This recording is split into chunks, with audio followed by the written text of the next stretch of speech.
Olá, seja bem-vindo, bem-vinda. Hoje é a nossa terceira aula do curso de Introdução à Língua Egípcia Clássica e a gente espera que vocês estejam conseguindo acompanhar com o material, com os exercícios e vamos lá para uma próxima, passando a palavra para o Ronaldo. Bom, hoje nós vamos lidar com uma lição sobre adjetivos. É uma lição bem mais curta do que a anterior, então eu vou aproveitar para reforçar algumas coisas que nós vimos na aula anterior, que é especificamente aquela relação entre elemento A e elemento B, que eu imagino que possa não ter ficado muito clara. Então, nós vamos ver os adjetivos e, conforme vemos os adjetivos, eu vou mostrar para vocês como é que o elemento A e o elemento B estão relacionados. Bom, essa é a aula 3.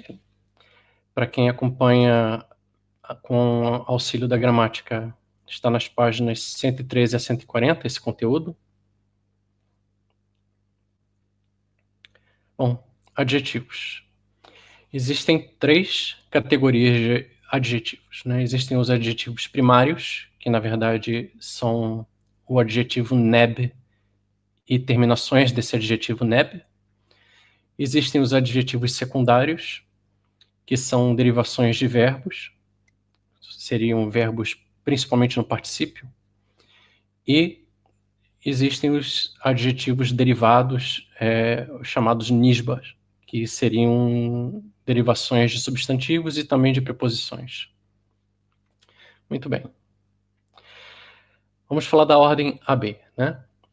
Nós vimos rapidamente na aula passada que o adjetivo fica situado na posição B, né? O substantivo A, adjetivo B.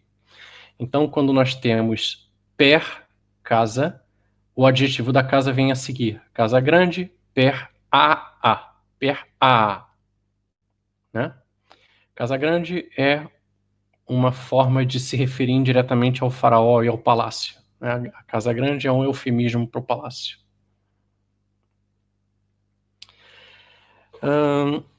A ordem do substantivo e adjetivo prevê quantos adjetivos vocês quiserem acumular. Então, nós temos o substantivo a, iket, que nós podemos traduzir como algo ou como coisa, e aí os adjetivos de iket, né? Nós temos um adjetivo neferet e o adjetivo wabet. Esses 2 adjetivos formam a, b, neferet a, wabet b. Eles se juntam e formam um grande B, em relação ao iket, que passa a ser um A, né? Um substantivo que está em aposição, coisa boa e pura. Né? Bom, é possível ocorrer uma inversão dessa ordem substantivo A, adjetivo B.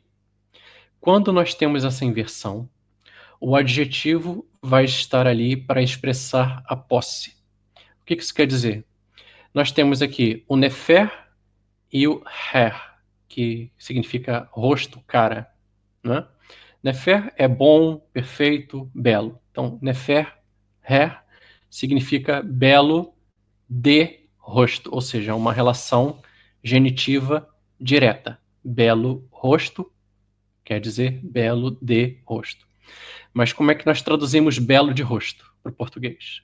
Isso ia ficar aquele que possui um belo rosto, ou simplesmente aquele ou o do rosto bonito, ou da cara bonita, etc. Também.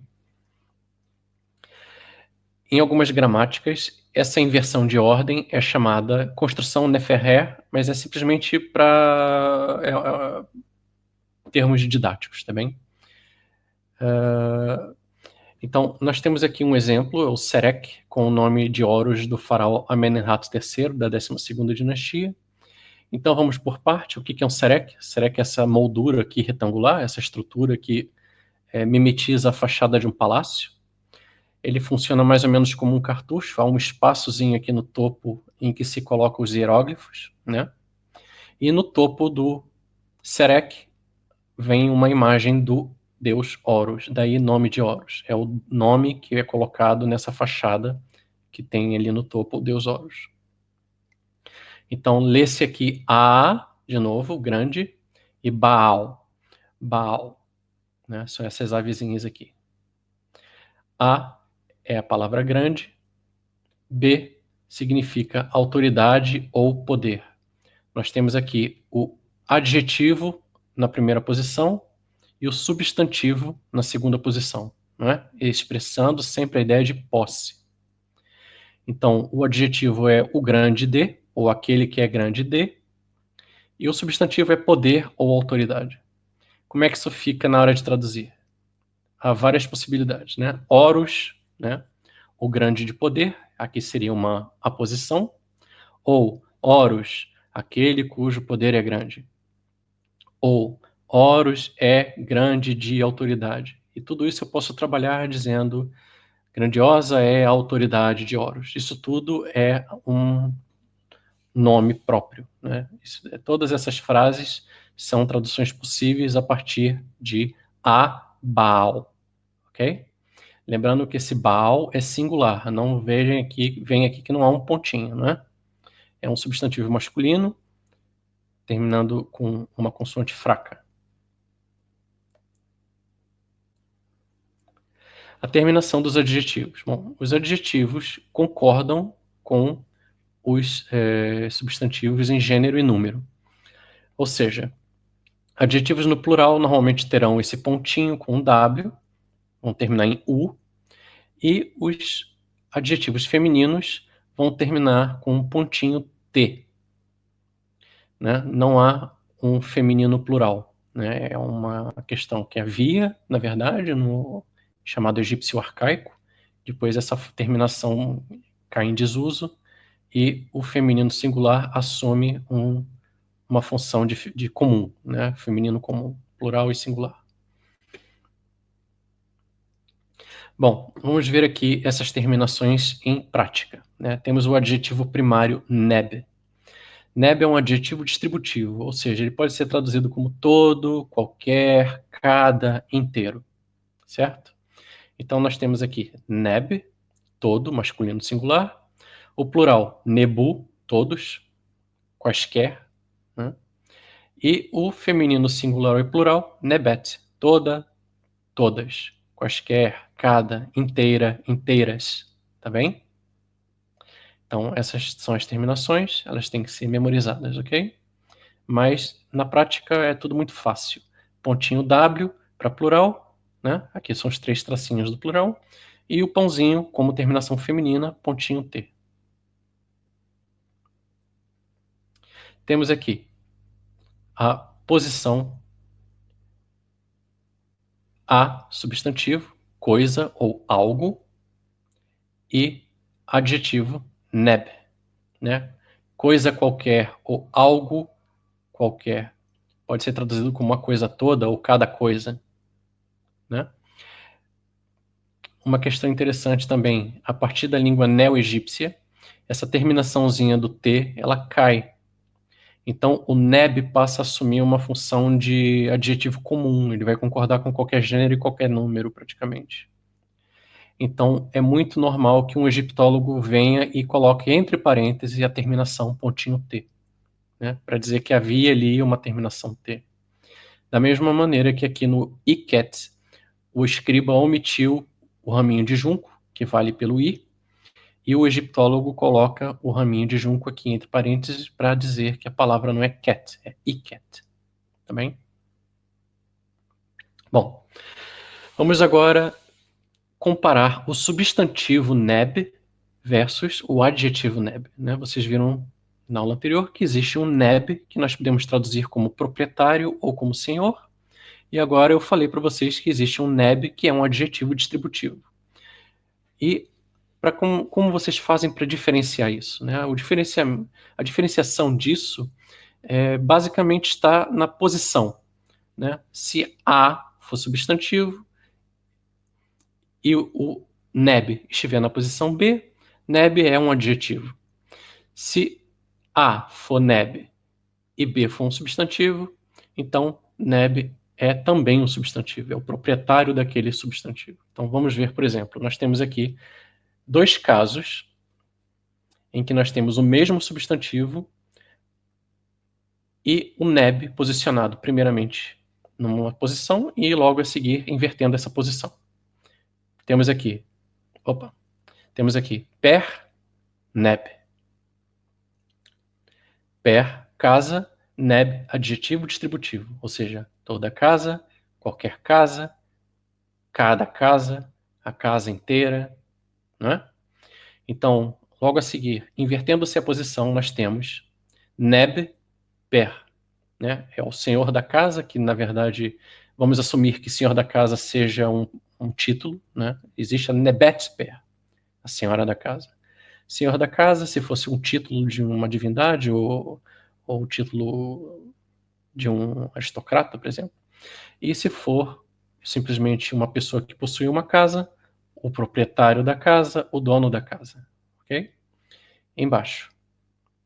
Nebet, proprietária, senhora, e Hut, que é o recinto, né? É uma palavra para templo. Então, Nebet. Então, nós temos aqui no substantivo singular a palavra que significa outro, e a terminação plural é uma terminação engraçada, é um pouquinho diferente, que, pontinho, ui. Ela pode ser totalmente fonética, né? Ela tem o que, depois o i, né? E o feminino, que pode ser cat ou cati. As duas formas valem para singular e plural. O que normalmente é posicionado na situação A, da relação A-B. Então é que e logo depois um outro substantivo. Ou seja, na prática é um adjetivo que modifica um substantivo B. Tá bem? Mas na realidade a origem dessa palavra é substantivo. Tá bem? Então nós temos aqui um exercício. Temos kiwi, que é o plural de ki, outras ou outros. No caso é outros porque tau, terras em egípcio, é masculino. Outras terras, kiwi, tau. Outra coisa, cat e cat. Né? De novo a palavra coisa ou algo. Né? Em egípcio seria outro algo ou outra coisa.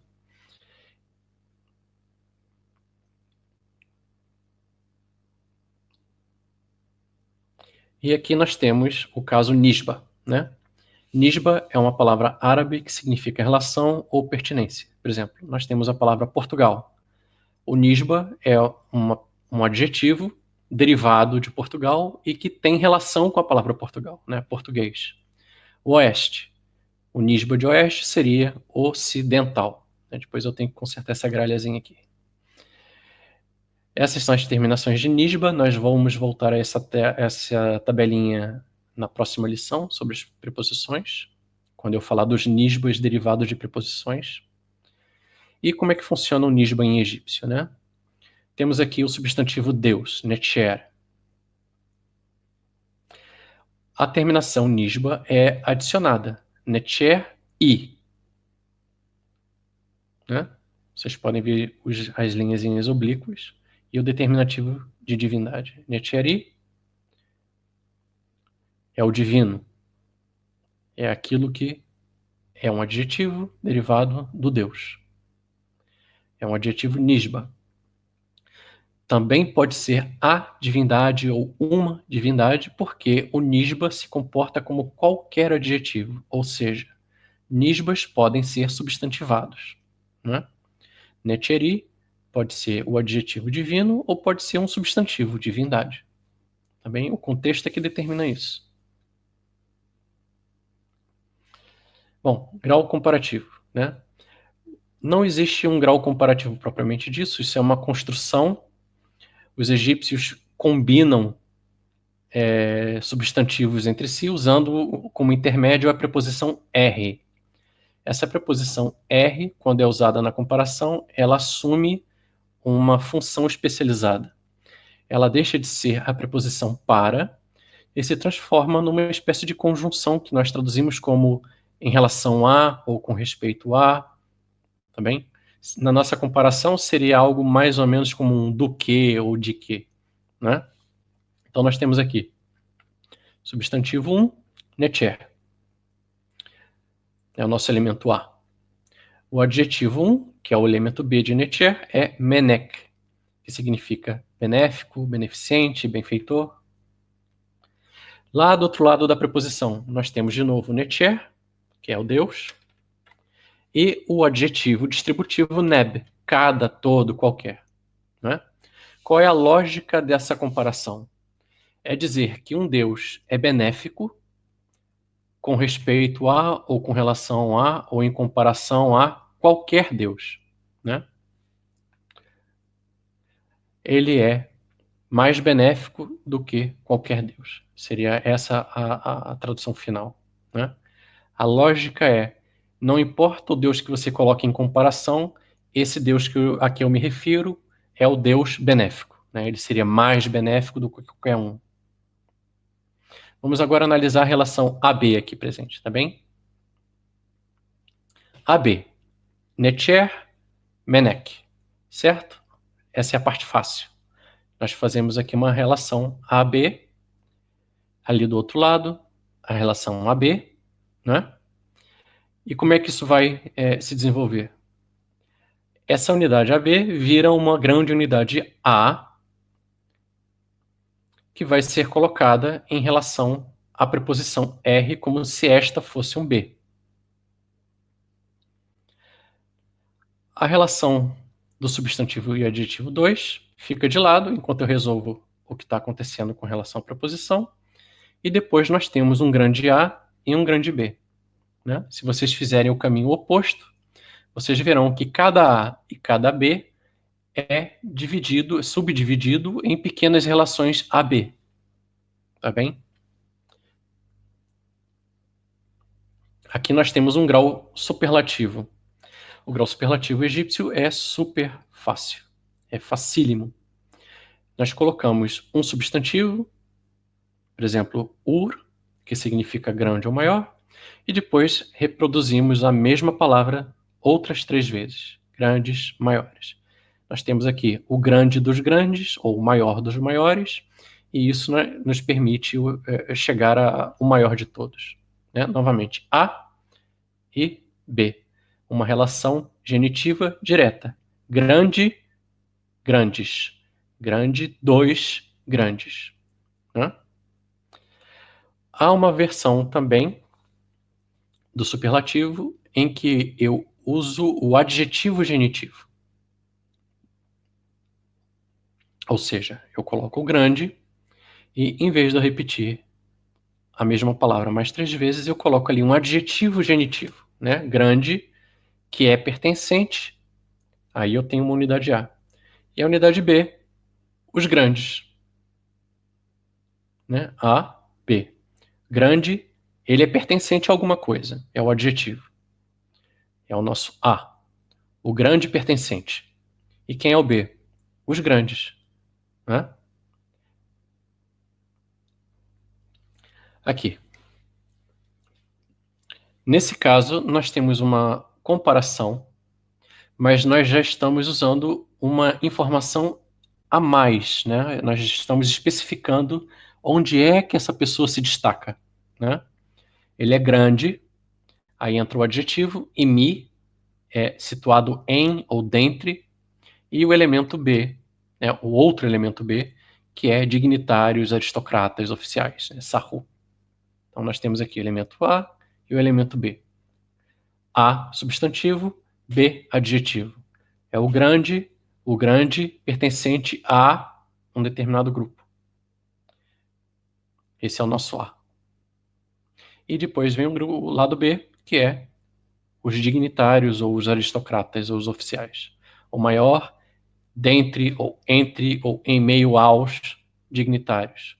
Significa o maior dos oficiais, funcionários, etc. Muito bem. Então, nós temos aqui um exercíciozinho bem rapidinho, né? Nós temos aqui que significa outro, e um substantivo, né? Esse ein significa tanto a palavra mão como a palavra braço. Então, aqui, a. Outra mão, outro braço. Embaixo, nós temos um grau comparativo, né? Nefer e Ket Nebet, né? E ali entre esses dois elementos, o R. Nefer, R e Ket Nebet, né? Bom, com relação a, ou com respeito a, todas as coisas, quaisquer coisas, as coisas todas, etc. Ou seja, melhor do que qualquer coisa. Ok? Bom, então, para a aula de adjetivos, nós vamos fixar o quê? O que é mais importante aqui? Lembrar que existe o nisba, as terminações do nisba, que a relação entre adjetivo e substantivo é A, substantivo, B, adjetivo. Essa regra tem uma única exceção, que é o uso do adjetivo na criação de uma forma possessiva, né? Quando você coloca o adjetivo na frente, normalmente obtém-se ali uma forma possessiva.